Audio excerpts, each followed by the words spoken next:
오늘 주신 말씀 마태복음 11장 2절로 9절까지의 말씀을 보겠습니다.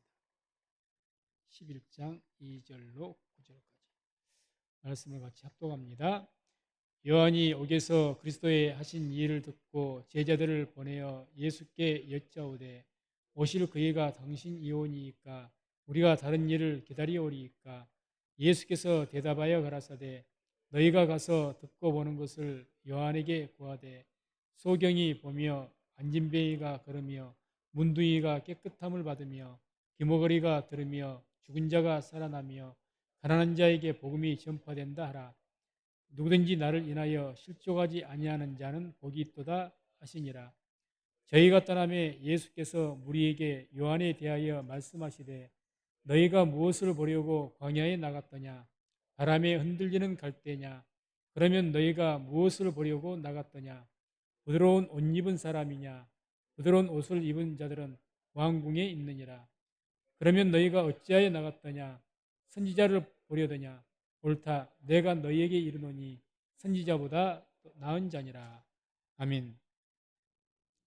말씀을 중심으로 해서 너희가 무엇을 보려고 광야에 나갔더냐, 이러한 제목으로 말씀을 선포하겠습니다.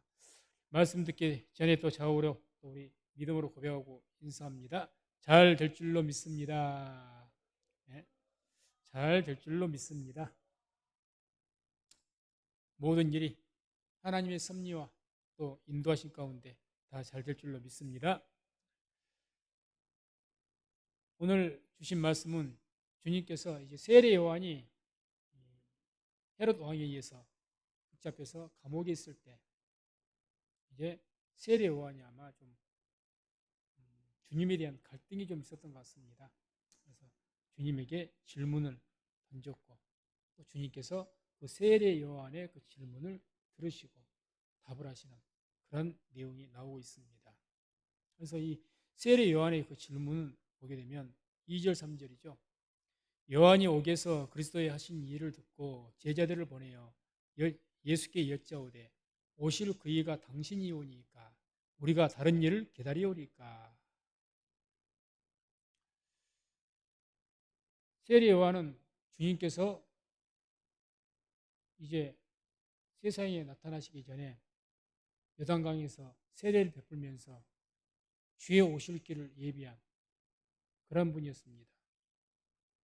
그런 세례 요한, 그래서 많은 자기 제자들에게 사람들에게 예수님을 하나님의 어린 양이라고, 우리의 기다리는 메시아라고 그렇게 전했던 분이 세례 요한인데 이제 감옥에서 갑자기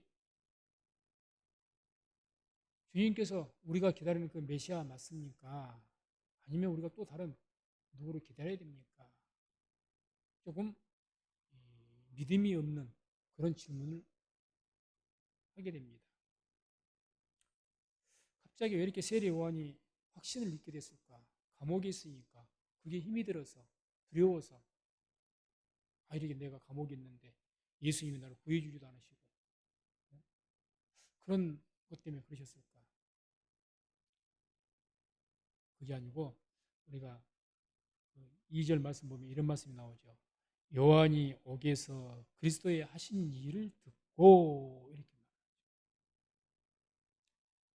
그래서 여기 있는데 제자들이 자꾸 예수님의 그 동향들을 계속 전하는 거죠. 전달자가 되어서. 그래서 그 소식을 듣고 질문을 했어요. 그러면 이 세례 요한이 그 예수님의 그 어떤 하신 일을 듣고 이렇게 이런 말을 했는가? 그게 이제 10장 바로 전장이죠. 17절 18절 보면 예수님께서 제자들에게 이런 말씀들을 하십니다. 사람들을 상가라. 저희가 너희를 공회에 넘겨주겠고 저희 회당에서 채찍질을 하리라. 또 너희가 나를 인하여 총독들과 임금들 앞에 끌려가리니 이는 저희와 이방인들에게 증거가 되게 하려 하심이라. 아니 주님이 계시니까 세례 요한도 이제 우리의 메시아이신 구원자이신 주님을 우리가 만났으니 전혀 이제는 함께하는 백성들이 자유롭겠고 이렇게 될 것이라는 생각을 했는데 전혀 뜻밖의 말씀을 한 거죠. 너희가 나를 인하여서 오히려 총독들과 임금들 앞에 끌려갈 것이다. 고개를 갸우뚱하게 되는 거죠. 또 그 말만 하신 것이 아니죠. 10장을 쭉 보게 되면 또 10장 22절 23절 보면 또 너희가 내 이름을 인하여 모든 사람에게 미움을 받을 것이나 나중까지 견딘 자는 구원을 얻으리라. 이 동네에서 너희를 핍박하거든 저 동네로 피하라. 내가 진실로 너희에게 이르노니 이스라엘의 모든 동네를 다 다니지 못하여서 인자가 오리라. 아니 주님께서 어디 가신다고? 아니 이렇게 핍박을 받으면 사람들 미움을 받게 되겠고 그럼 미리 피해 다니라고? 이건 뭔가 우리 메시아 맞나? 또 10장 34, 35절 보면 내가 세상에 화평을 주러 온 줄로 생각지 말라. 화평이 아니요 거무주러 왔노라. 내가 온 곳은 사람이 그 아비와 딸이 어미와 며느리가 시어미와 돌아가게 하려 함이니. 이런 좀 아리송한 것이 아니고 이상한 말씀들을 하신다는 거죠. 아니 주님께서 지금 이렇게 말씀 우리는 어쩌라는 소리냐 이렇게 되는 거죠. 아 주님께 우리에게 평안을 주시고 나만 믿어라 나만 따르라 이렇게 말씀을 하셔야지. 나로 인해서 너희가 핍박을 받을 것이다. 내가 평화를 주러 온 것이 아니다. 됐지. 그럼 어쩌라는 소리냐. 그런 어떤 갈등이 생겨버린 거죠. 아마 제자들이 세례 요한에게 와서 아니 선지자님, 뭐 선생님, 아니 당신이 이야기했던 그 메시아로 말했던 그 예수님이 이렇게 말씀하십니다. 아마 그럼 물어 정말 그랬느냐? 너희가 잘못 들은 것 아니냐? 근데 한 명만 아니라 몇 명이 겉보 말을 하니까 저희들이 다 이구동성으로 말을 하니까 도대체 이게 뭐냐? 그래서 세례 요한이 저희들을 보내서 우리가 다른 분을 기다려야 되는 겁니까? 이렇게 질문을 한 거죠.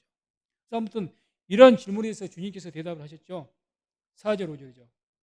예수께서 대답하여 가라사대 너희가 가서 듣고 보는 것을 요한에게 구하되 소경이 보며 안진뱅이가 걸으며 문둥이가 깨끗함을 받으며 귀머거리가 들으며 죽은 자가 살아나며 가난한 자에게 복음이 전파된다 하라. 뭘 전하라는 이야기죠? 자, 너희가 나를 따라 본 것이 있지 않느냐? 소경이 눈을 떴고 죽은 자가 살아났다. 그리고 복음이 전파된다. 이건 뭘 이야기하는 겁니까?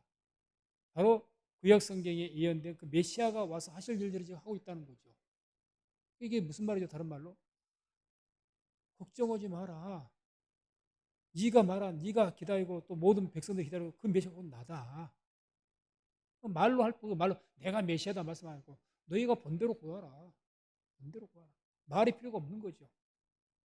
구약 성경에서 하나님께서 많은 선지자들을 보내서 메시아가 오면 이런 일들을 하겠고 말씀하시지 않느냐? 그 말씀이 이루어지고 있지 않느냐? 그럼 마에서 내가 아니다 의심하지 마라. 내가 굳이 그렇게 말씀하실 필요가 없는 거죠. 너희가 본대로 가서 구해라. 너무 통쾌한 말씀이죠. 그리고 나서 하신 말씀이 이제 6절에 아주 의미심장한 말씀을 하십니다. 누구든지 나를 인하여 실족하지 아니하는 자는 복이 있도다 하시니라. 누구든지 나를 인하여 주님을 인해서 실족하지 않는 자가 복이 있다. 그럼 한마디로 예수님을 때문에 실족한 사람이 있다는 이야기 아닙니까? 아니 예수님 때문에 오히려 복이 되고 은혜가 되고 그래 실족하면 되겠습니까? 그런데 주께서 하신 말씀이 누구든지 나를 인해서 실족하지 않는 자가 복이 있다고 말씀하신 것을 보니 분명히 오히려 예수님 때문에 실족하게 되고 쉽게 말해서 복음이 더 실족거리가 되는 거예요. 복음이 주의 말씀이 걸림이 되는 거예요. 그런 자들이 있다는 거죠. 그래서 그런 주로 인해서 실족한 자들이 누구라고 성경에서는 말씀을 하느냐? 그 말씀이 한번 베드로전서 2장 6절에서 8절입니다. 베드로전서 2장 6절에서 8절 같이 말씀을 같이 한번 합독하시겠습니다. 경에 기록하였으되 보라 내가 택하고 보배롭고 요긴한 모퉁이 돌을 시온에 두노니 저를 믿는 자는 부끄러움을 당치 아니하리라 하였으니 그러므로 믿는 너희에게는 보배이나 믿지 아니하는 자에게는 건축자들이 버린 그 돌이 모퉁이의 머릿돌이 되고 또한 부딪히는 돌과 거치는 반석이 되었다 하니라. 저희가 말씀을 순종치 아니함으로 넘어지나니 이는 저희를 이렇게 정하신 것이라. 아멘. 지금 주로 인해서 실족하는 자 누구를 말합니까? 믿지 아니하는 자라고. 믿지 아니하는 자. 믿지 아니하는 자가 결국 실족하게 된다. 믿지 않은 사람들에게 부딪히는 돌이 되겠고 거치는 반석이 된다. 그래서 믿지 않은 자는 뭐 말씀에 순종치 않는 자고 복음을 듣지 않는 자들이죠. 그런 사람들에게는 우리 예수님이 복이 되어야 되는데 구원이 되고 그러지 못하고 오히려 부딪히는 돌과 거치는 반석이 된다. 그럼 좀 더 우리가 깊이 이렇게 주를 믿지 않는 자에게 주님께서 한마디로 복음이 부딪히는 돌이 되고 거치는 반석이 된다고 하는데 그 의미가 어떤 뜻인가를 우리가 좀 더 깊이 살펴보겠습니다. 먼저 믿지 않는 자에게 주님이 복음이 부딪히는 돌이 된다. 부딪히는. 이 부딪힌다는 것은 장애물이란 뜻입니다. 성경 원어의 뜻은 장애물이 된다. 아니 예수님이 나의 도움이 되셔야죠. 내 인생의 장애물이 된다. 장애물이 된다. 그러니까 그것을 믿지 않는 자에게 그렇게 된다. 믿지 않는 자. 주로 누구를 그래서 지금 하시는 말씀이냐? 당시에 외식하는 종교인이었던 바리새인과 사두개인들에게 하는 말씀입니다. 그들에게는요 예수님이 장애물이에요. 장애물입니다. 그래서 주님께서 화 있을진저 이 바리새인과 사두개인들이요. 예수님이 얼마나 장애물이 된지 몰라요. 그러지 않습니까? 종교인들, 바리새인과 사두개인들 쉽게 말해서 교회 장사로 돈 벌어먹고 사는데 예수님이 성전에 오셔서 장사한다고 채찍해서 쫓아버리질 않는가? 계속해서 종교 지도자인 자기들을 완전하게 체면을 깎아버린 것 아닙니까? 화 있을 때 바리새인들, 사두개인들 독사의 새끼들이라고 하죠. 독사의 새끼들. 주님이 오히려 그들도 하나님 믿는다고 하는 사람들입니다. 그들도 메시아를 기다린 사람들이에요. 누구보다도 성경을 통해서 누구보다도 잘할 겁니다. 그런데 그들에게 우리 장애물이 된다는 거예요. 오늘날도 마찬가지입니다. 죄의 완전한 진실된 이 진리의 말씀이 온전하게 선포될 때 어떤 사람들이 자꾸 그 말씀을 통해서 시험이 들고 또 이렇게 되느냐? 외식하는 사람들입니다. 쉽게 말해서 신앙인이 아닌 종교인이라는 거죠. 종교인. 정말 내 영혼의 구원을 위해서 하나님의 영원한 나라를 위해서 예수를 믿는 것이 아니고 떡을 먹고 배가 불러서 왔고 떡 때문에 내가 교회에 나왔는데 그 떡의 문제보다도 항상 눈에 보이지도 않고 잡히지 않는 영적인 말만 하니 장애물이 되죠. 은혜가 되겠습니까? 복을 받으라, 복을 받으라. 네가 일이 잘 될 것이다. 형통할 것이다. 그런 말씀들 해줘야 좋은데 그게 아니고 그저 십자가의 이야기나 하고 좁은 길 이야기나 하고 눈에 보이지도 잡히지 않는 하나님의 나라 영적인 것을 사모하라 그러고 장애가 되는 거죠. 그냥 사람들 보기에 나 교회 목사야, 장로야, 뭐 권사야, 큰 교회 다니면 더더욱 그렇죠. 그래서 이름이라도 내고 싶고 그러는데 성경이 그렇게 말씀하십니까? 높은 자리에 앉지 말라고 하지 않습니까? 종교인들은 하나님의 영광과 영생을 위해서 영원한 나라를 위해서 주를 믿는 것이 아니라 내 배를 위해서 주를 믿고 교회를 섬기기 때문에 그들은 죄의 진리의 복음이 이 복음이 장애물이 돼요. 장애물이 됩니다.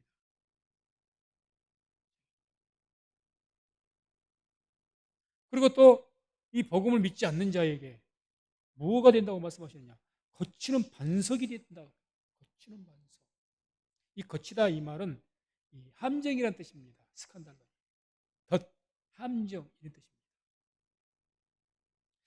아니 복음이 예수님이 우리 인생에 함정이 되고 덫이 된다?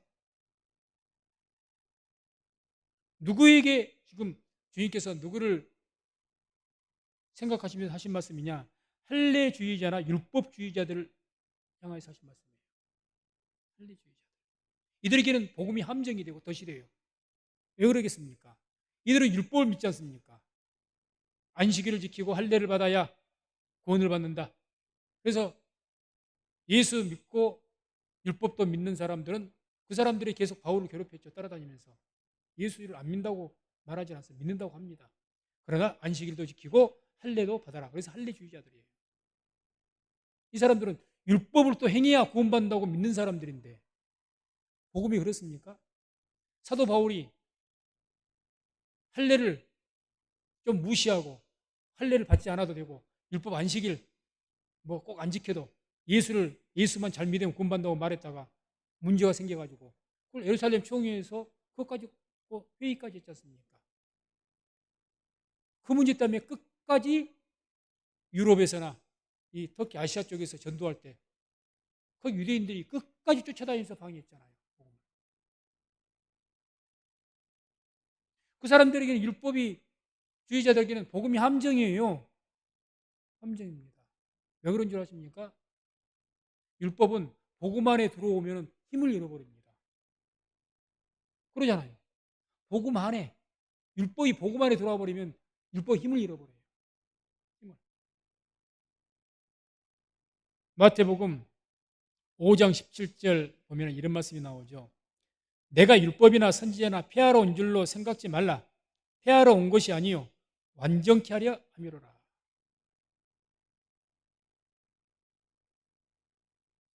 율법을 폐하러 온 것이 아니다. 그 율법 완전케 완성시키기 위해서 오셨다. 그러니 율법보다 훨씬 더 큰 이 복음이 있으니 어떻게 되죠? 율법은 복음 안에 들어가면 힘을 못 씁니다. 힘을 못 써요.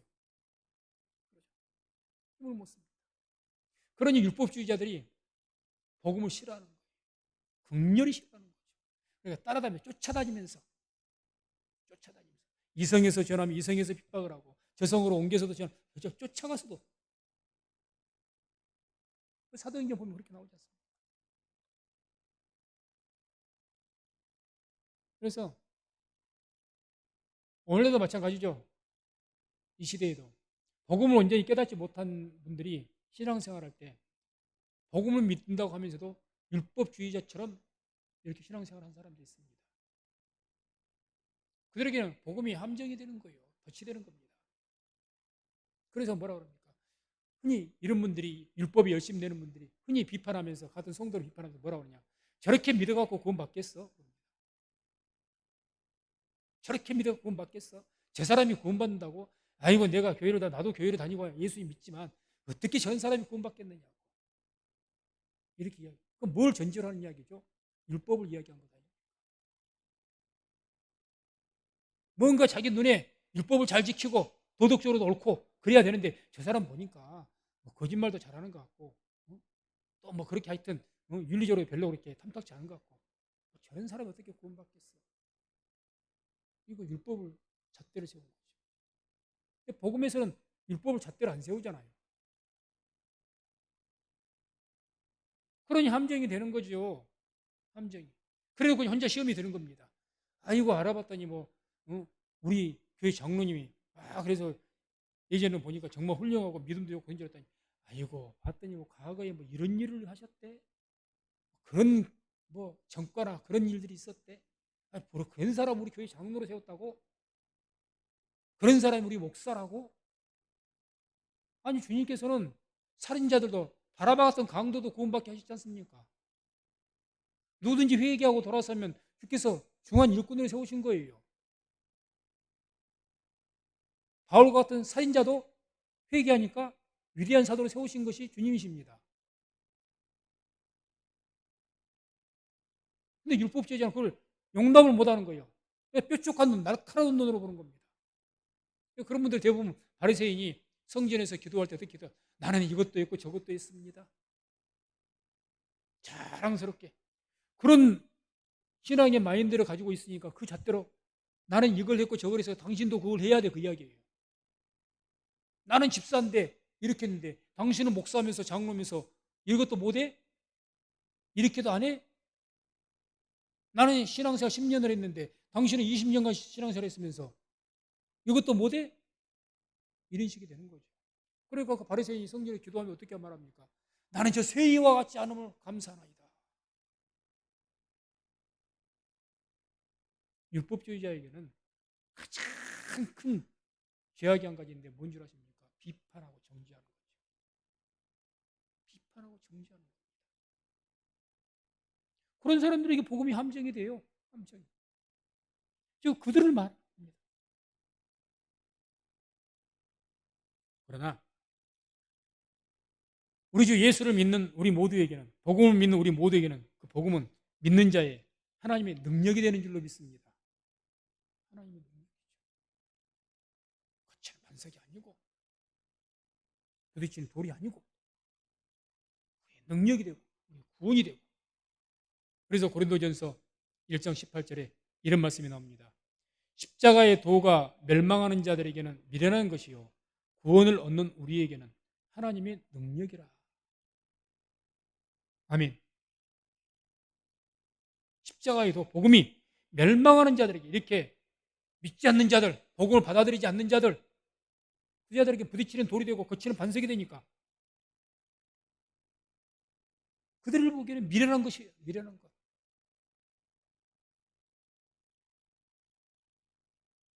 그러나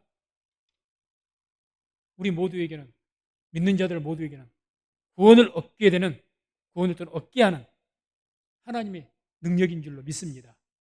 그래서 우리가 정말 주님께서 지금 말씀하신 것처럼 복음을 받아들이지 않고 있는 그대로 받아들이지 않고 믿지 않아서 부딪히는, 아니 복음이 부딪히 우리 부딪히는 돌이 되고 거치는 반석이 되면 되겠냐는 거예요. 그래서 우리에게는 복음이 복음답게 선포되어지고 복음을 통해서 구원받고 복음을 통해서 은혜를 받고 복음을 통해서 하나님의 능력을 우리가 경험할 수 있기를 주의 이름으로 축원을 드립니다. 그런 삶을 살아요. 그리고 나서 이제 마지막에 주님께서 제자들에게 질문을 해요. 이제 이들에게 말씀하시면서 지금 세례 요한이 좀 흔들렸잖아요. 흔들렸어요. 자기가 예수님을 이분이 메시아라고 소개를 해놓고도 자기가 이게 긴가 하고 이제 좀 흔들렸습니다. 그래서 주님께서 좀 의미심장한 또 질문을 하시죠. 그게 7절과 9절입니다. 저희가 떠나매 예수께서 무리에게 요한에 대하여 말씀하시되 너희가 무엇을 보려고 광야에 나갔더냐? 바람에 흔들리는 갈대냐? 그러면 너희가 무엇을 보려고 나갔더냐? 부드러운 옷 입은 사람이냐? 부드러운 옷을 입은 자들은 왕궁에 있느니라. 그러면 너희가 어찌하여 나갔더냐? 선지자를 보려더냐? 옳다. 내가 너희에게 이르노니 선지자보다 나은 자니라. 질문은 딱 두 가지로 압축이 될 수 있습니다. 뭘 묻느냐? 너희가 무엇을 보려고 광야에 나갔더냐? 무엇을 보려고, 이렇게 7절과 8절 똑같은 질문을 두 번을 하신 거예요. 너희가 무엇을 보려고 나갔더냐? 오늘날 우리에게 이 말씀을 적용해 본다면 너희가 뭐 하려고 교회에 나갔더냐? 오늘도 너희가 뭐 하려고 예배를 드리려고 하느냐? 이걸 질문하는 거죠. 왜 나갔더냐? 그러고 나서 바람에 흔들리는 갈대냐? 그걸 보러 교회 가서 교회 참 성경 크네, 좋네. 교회 가면 어떤 뭐 유명한 사람이 있네. 교회 가니까 나를 이렇게 대접을 해주네. 교회 가니까 이런 재밌는 일들이 있네. 교회에 또 소그룹 모임을 하는데 이 소그룹 모임에서 날마다 어디 놀러 다니고 뭘 우리 하고 있던 취미 같은 거 할 수가 있네. 그러려고 갔느냐? 교회 가니까 내가 뭔가 열심히 하니까 박수를 쳐주고 막 인정을 해주고 나를 세상에서는 내가 인정을 못 받는데 여기 오니까 내가 사람 대접을 받네. 그게 나쁜 일은 아니지만 그것 때문에 교회를 갔느냐?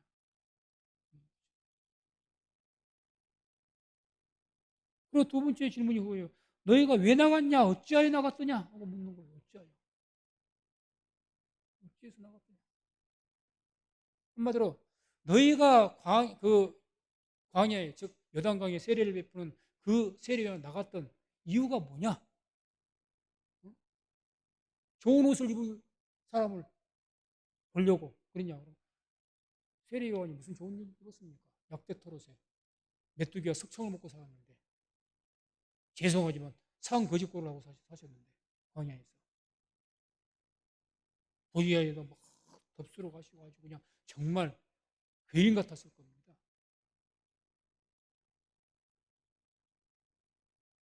그런 너희가 보고 싶어하는 사람들, 멋지고 그런 사람들 왕궁에 있다. 우리 가라 그 말이죠. 이건 우리가 뭘 메시지를 던져주는 것이냐?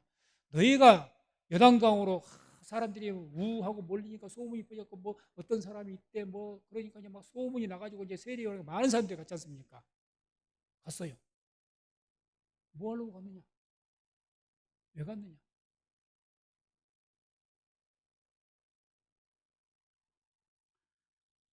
왜 이 말씀을 하시느냐? 우리가 무언가를 할 때 그 일에 대해서 믿음의 확신이 없으면요, 세상의 풍문이나 어떤 일을 통해서 흔들립니다. 흔들려요. 그래서 질질 끌려다닙니다. 확신이 없는 사람은 끌려다녀요. 내가 교회를 그냥 한순간에 뭐 은혜라면 은혜고 그런 일들이 있어서 교회를 나가야 되겠네. 앞으로 나도 열심히 좀 해야 되겠네. 그래서 막 같이 열심히 합니다. 교회도 다니고. 그러니까 믿음이 확신이 없어요. 믿음이 확신이 있다는 것은 내가 왜 교회를 나가고 왜 예배를 드리는지 자체를 몰라. 단순히 예배 드리면 좋겠지. 막연하게 예배 드리면 좋겠지. 같이 이렇게 되면 뭐 나쁜 일 뭐 있겠어? 하나님 안 믿는 사람들이 옛날에 주일학교 있을 때 그런 일이 있었습니다. 어떤 아이를 이제 전도하려고 내가 그 아버지하고 이제 통화를 했던 거 기억이 있는데, 통화를 하니까 허락을 해주셔서 너무너무 감사했어요. 뒤에 끝에 나하고 통화하면서 끝에 그분이 하시는 말씀, 아이 뭐 교회 나가면 나쁜 말 하시겠어요? 이래야 다 좋은 말씀 해주시겠죠. 그냥 그런 정도. 교회 가면 나쁜 일 있겠어? 그런 확신이 없는, 말씀 가운데 굳건하게 서 있지 않는 그런 신앙은요, 세상 풍조에서 흔들려 버립니다. 흔들려 버리는 거예요. 세례 요한도 한순간 흔들렸는데 흔들려 버려요. 그래서 묻는 거예요. 너희가 무엇을 버리고 광야에 나갔더냐? 묻는 거죠. 이 말씀을 통해서 우리가 하나님을 지금도 예배를 드리고 있고, 우리가 뭐 매주 주일마다 주일을 뭐 거룩하게 여기면서 어떻게 해서든지 우리가 최상의 예배 함께 모여서 우리가 신령과 진정으로 예배를 드리는데 목적을 두고 막 열심히 하는데, 이것이 이런 믿음이 확신이 없으면요, 한순간 주일 예배도 흔들립니다. 꼭 이렇게 할 필요 있어? 이제 뭐 지금은 이유가 어떻든지 간에 어쩔 수 없어서 가정에서 영상 예배를 드리는데, 그러니 마음이 풀어져 갖고 꼭 교회까지 나가서 예배 드릴 필요 뭐 있겠어? 그냥 이거 보면 되지. 꼭 오늘 들으면 되나? 꼭 이 시간에 같이 예배 드린다고 예배 드린 거야? 내 편한 시간에 다음에 보지. 점점 그렇게 되는 겁니다. 예배에 대한 확신이 없거든요. 예배가 얼마나 중요한 것인지를 몰라. 그러니 예배를 드리는 자세도, 예배를 드리는 마음도 점점 더 식어져 가지고, 왜 영상 예배를 걱정하고 그러느냐? 이게 길어지면요, 어떻게 된 줄 아십니까? 처음에는 그래도 같이 합시다 그러니까 처음에는 놓고 제 시간에 딱 맞춰갖고 5분 전에 성경책 딱 준비하고 예배를 드린다고, 그래도 가정에서 나름대로 최선을 다해서 예배를 드리려고 해요. 시간이 가봐요. 뭐 이 시간 되면 오늘 바쁜데 약속 있는데 저녁에 틀어놓고 보지. 한 발 한 발 물러갑니다. 100% 그렇습니다.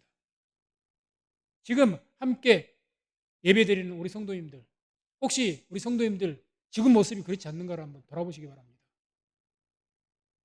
지금 예배를 드리실 때 미리 10분 전에 들어와서 성경책 준비하고 정말 놓고 자세 바르게 하고 예배를 드리는 것답게 예배를 드리십니까? 아니면 어떻게 드리십니까? 돌이켜보시기 바랍니다. 그리고 회개하셔야죠. 예배는 너무 중요한 거예요. 그래서 정말 항상 최상의 예배는 불가항력적으로 못 드린다 할지라도 내 여건에서 최선의 예배를 드릴 수 있도록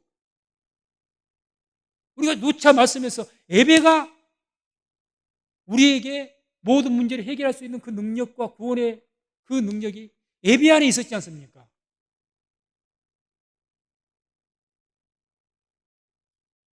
지나치게 표현하면 예배에 목숨을 걸어야지요.